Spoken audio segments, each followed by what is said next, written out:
estão desejosos para ouvir a palavra de Deus? Amém. Por favor, faça uso do exemplar da sua Bíblia, Evangelho segundo escreveu Mateus. Eu quero falar sobre 3 práticas piedosas dos fariseus. Mateus capítulo 6.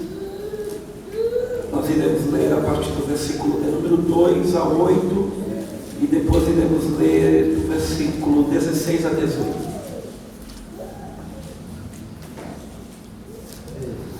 Mateus capítulo de número 6, versículo 2 a 8 e depois iremos ler do verso 16 a 18. Os irmãos encontraram? Amém. Portanto, quando deres esmolas, não faça tocar a trombeta diante de ti como os hipócritas, que fazem nas sinagogas e nas ruas para serem louvados pelos homens. Em verdade vos digo que esses já receberam a sua recompensa. Mas quando deres esmolas, não saiba a tua mão esquerda o que faz a tua mão direita, para que a tua esmola seja dada em secreto. Então o teu Pai que te vê em secreto te recompensará. E quando orares, não seja como os hipócritas que gostam de orar em pé na sinagoga e nas esquinas das ruas para serem vistos pelos homens. Em verdade vos digo que esses já receberam a sua recompensa. Tu, porém, quando orares, entra em teu aposento e fecha a porta, e orarás ao teu Pai em secreto. Então o teu Pai que te vê em secreto te recompensará. E quando orares, não useis de vãs repetições como os gentios, que presumem pelo muito falar serão ouvidos.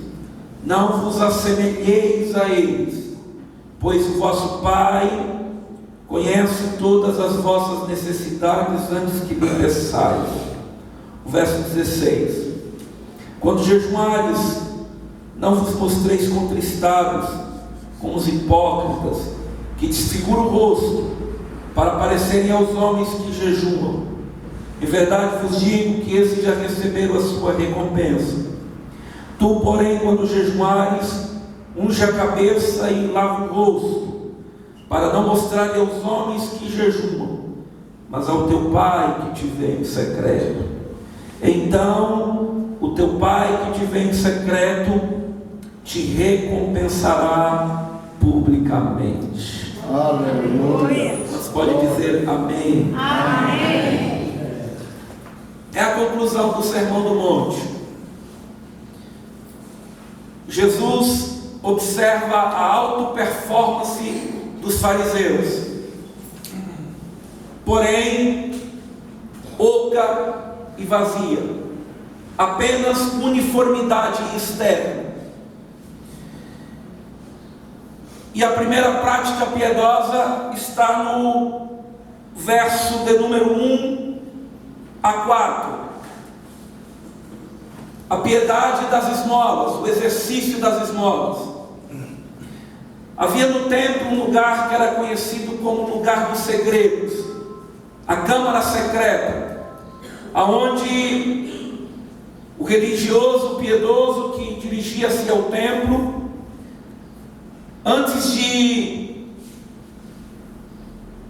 antes da adoração, antes do culto, tinha o hábito de dirigir-se a esse lugar secreto para levar alguma esmola, alguma contribuição, alguma moeda para os órfãos, para as viúvas e para os necessitados. Mas os fariseus não dirigiam-se ao lugar secreto. Eles gostavam de demonstrar essa prática piedosa das esmolas publicamente. John MacArthur chega a dizer que Jesus usa uma paródia divertida para expressar o exibicionismo dos fariseus. Jesus não está querendo dizer literalmente que havia um cortejo de trombeta para aqueles que davam esmola, mas é apenas uma linguagem figurativa para expressar todo aquele exibicionismo. E Jesus vai dizer: vocês não precisam demonstrar isso aos outros, faça no lugar secreto, porque aquele que te vem em secreto te recompensará. segundo exercício é o jejum. Mas o jejum obrigatório era no dia da expiação. Mas aqueles que gostavam de buscar méritos diante dos homens escolhiam 2 dias da semana para jejuar, na segunda e na quinta-feira. Na própria parábola do fariseu e do publicano, a gente encontra um fariseu muito egocêntrico, tomando o centro, orando de si para si, mas a verdadeira oração era honra a Deus e desonra o nosso eu. Ele vai ao culto para informar a Deus que ele era melhor do que muita gente. E ele começa a dizer: eu jejuo 2 vezes por semana, eu dou o dízimo de tudo que ganho, eu não sou adúltero, eu não sou ladrão e nem tampouco como esse publicano. Mas por que eles escolhiam 2 dias da semana para jejuar? Eles escolhiam a segunda e a quinta-feira. Porque na capital, em Jerusalém, esses 2 dias eram dias de intenso movimento comercial, eram dias de feiras. Então a cidade estava muito cheia. E eles escolhiam o dia do maior volume comercial para demonstrar essa piedade. E era muito fácil identificar um religioso que estava jejuando na segunda e na quinta-feira, porque eles se vestiam a caráter. Eles usavam vestes desordenadas, o rosto ficava muito embranquecido, e alguns gostavam de também se posicionar em lugares específicos. Eles não escolhiam apenas o dia do maior volume comercial. Alguns gostavam de orar em pé na sinagoga, outros nos cantos das praças, alguns nas esquinas das ruas. A ideia no original para a esquina de uma rua tem um caráter de uma grande avenida, um lugar de intenso movimento. Eles tinham a preocupação de demonstrar aos outros a sua auto-performance, a sua religiosidade, o seu empenho religioso. Tem muitas pessoas que também têm essa preocupação de mostrar para as pessoas a sua espiritualidade, o seu devocional. Mas o texto vai nos dizer que quem procura esse tipo de prestígio pessoal, esse prestígio religioso, já recebeu a sua recompensa. Jesus chega a dizer: quando vocês for jejuar, lave o rosto, não demonstre aos homens que jejuam, mas o Senhor que te vê em secreto te recompensará publicamente. É por isso que aqueles que têm essa preocupação da uniformidade externa, é como na própria parábola do fariseu e do publicano. Quem sabe os membros da classe farisaica o aplaudiam pela sua alta performance, mas os olhos de Deus estavam voltados sobre um publicano que orava nas últimas fileiras, porque todos aqueles que se exaltam serão humilhados. Mas a terceira ideia é a oração.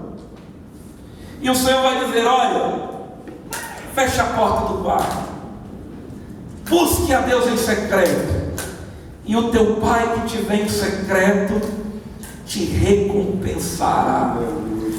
E por que a ideia aqui é no secreto? Porque no secreto nós não temos a preocupação de impressionar ninguém.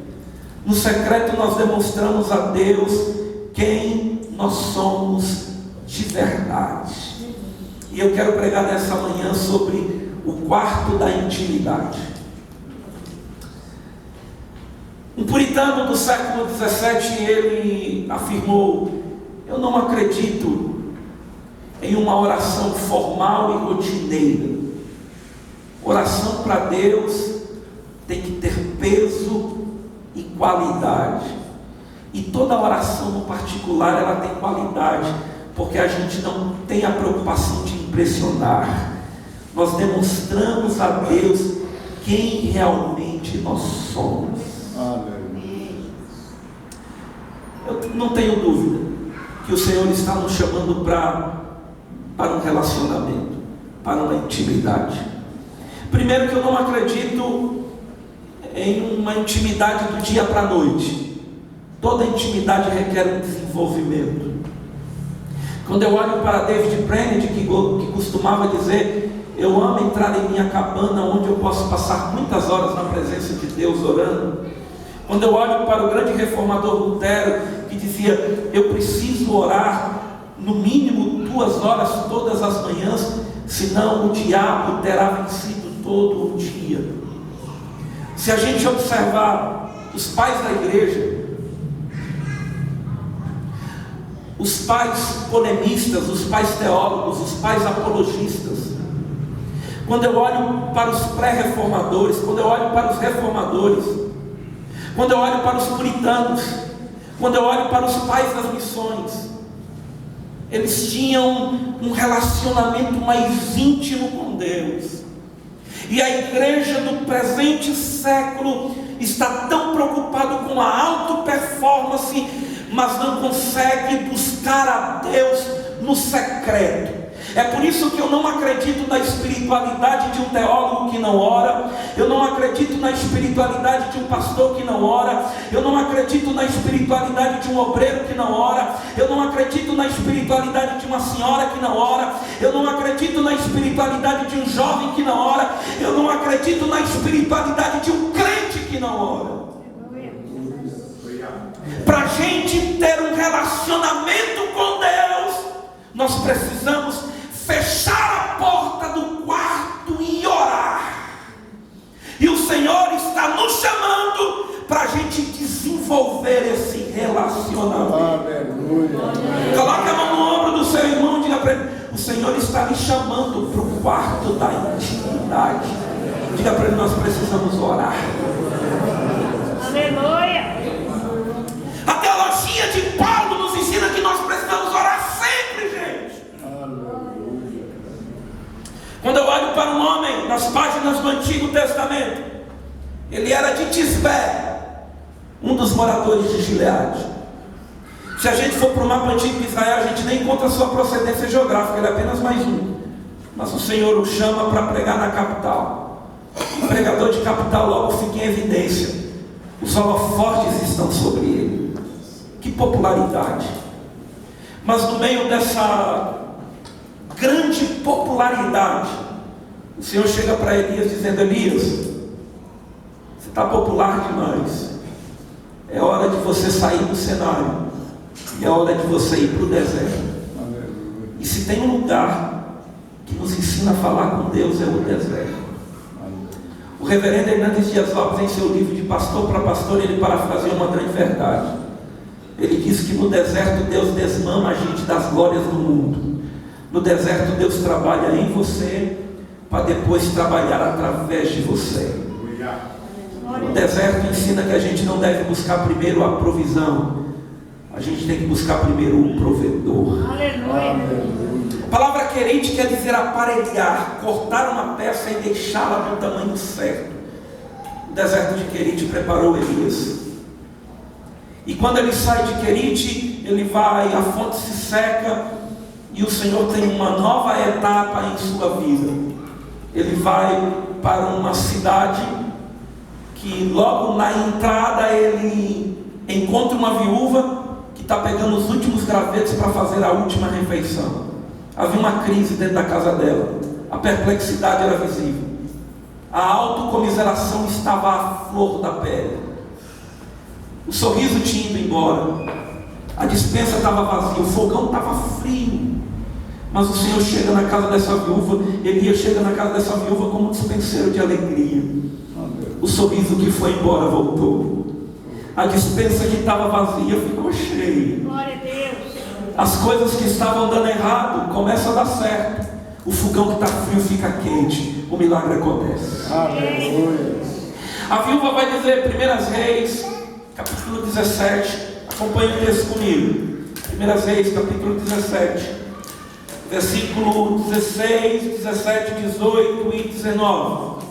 A viúva vai dizer: Elias, rapaz, tem tanta gente com tanto problema, e o fogão aqui está tão quente, a despensa está tão cheia, e a gente tem um cômodo, um quarto aí em cima da casa. Por que você não hospeda-se?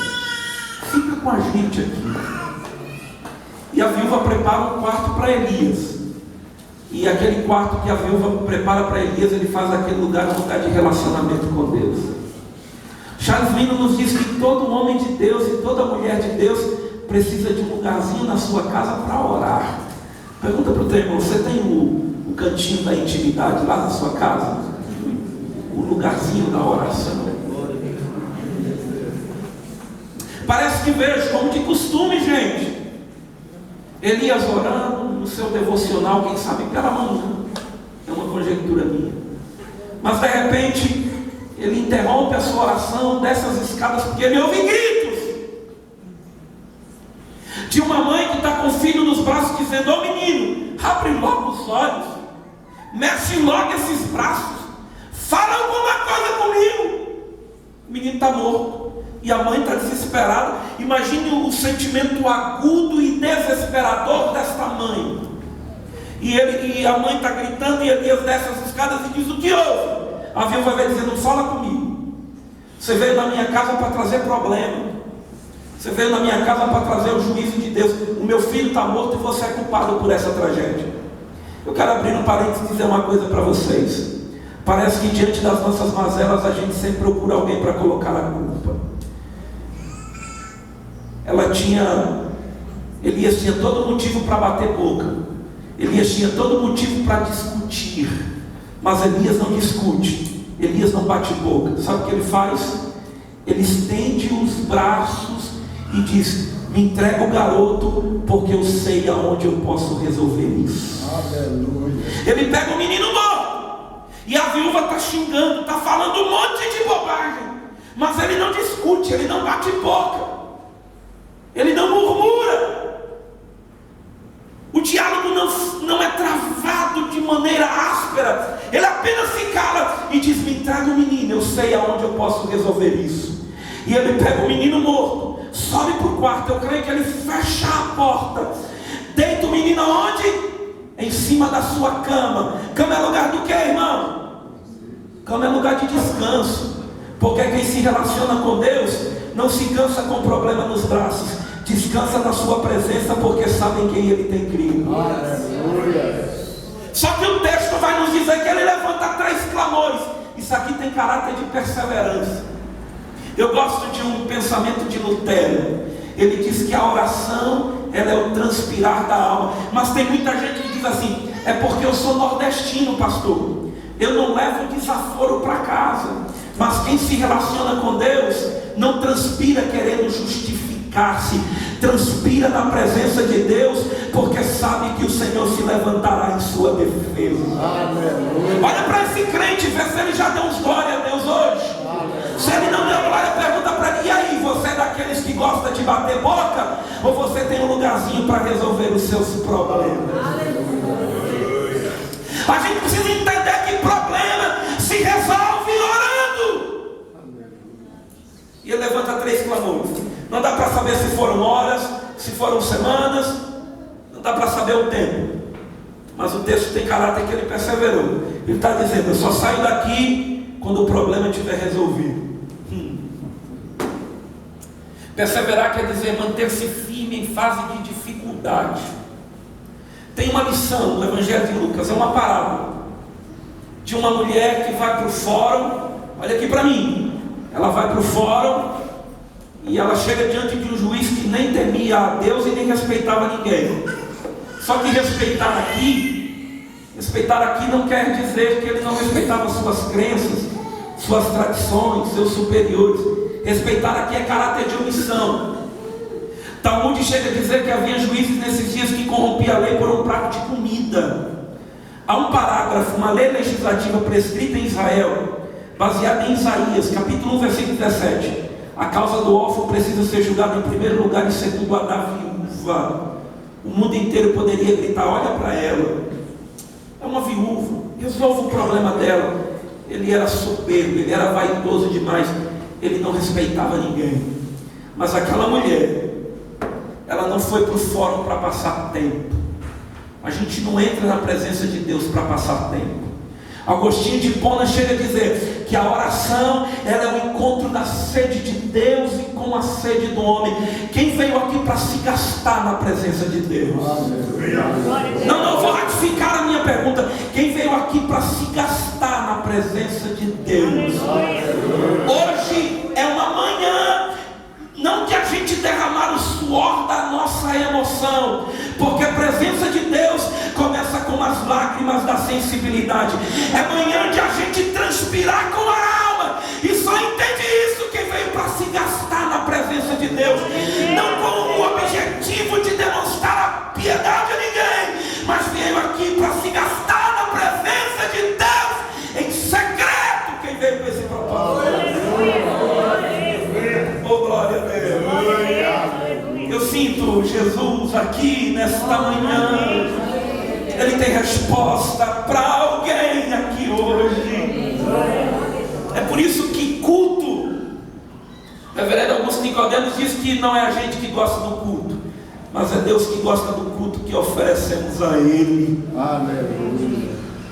Se você chega a afirmar que aqueles que nascem pela emoção, eles morrem quando a emoção acaba. É por isso que não é superficial, a ideia é propósito. A gente veio aqui para se gastar na presença de Deus. E esse secreto da conclusão do monte não se refere a outro lugar senão ao templo, à igreja. E não existe um lugar mais empolgante para a gente buscá-lo. É por isso que você está no lugar certo. Você está no lugar certo. Gente, olha a viúva clamando. Capítulo 18 do Evangelho de Lucas. Olha ela gritando. Ela que vai para fora para gritar. Porque clamor é um grito de socorro. E ela está gritando. E o juiz altivo não está muito importando. Mas ela grita, ela clama com perseverança. E os gritos dela foram tão diferentes, gente. O clamor dela foi tão diferente, que o juiz que não respeitava ninguém começou a observá-la. Eu nunca vi ninguém vir para o fórum gritar desse jeito. O clamor dessa mulher é diferente. Olha os gritos dela. Olha como é que ela clama. Não, eu vou ter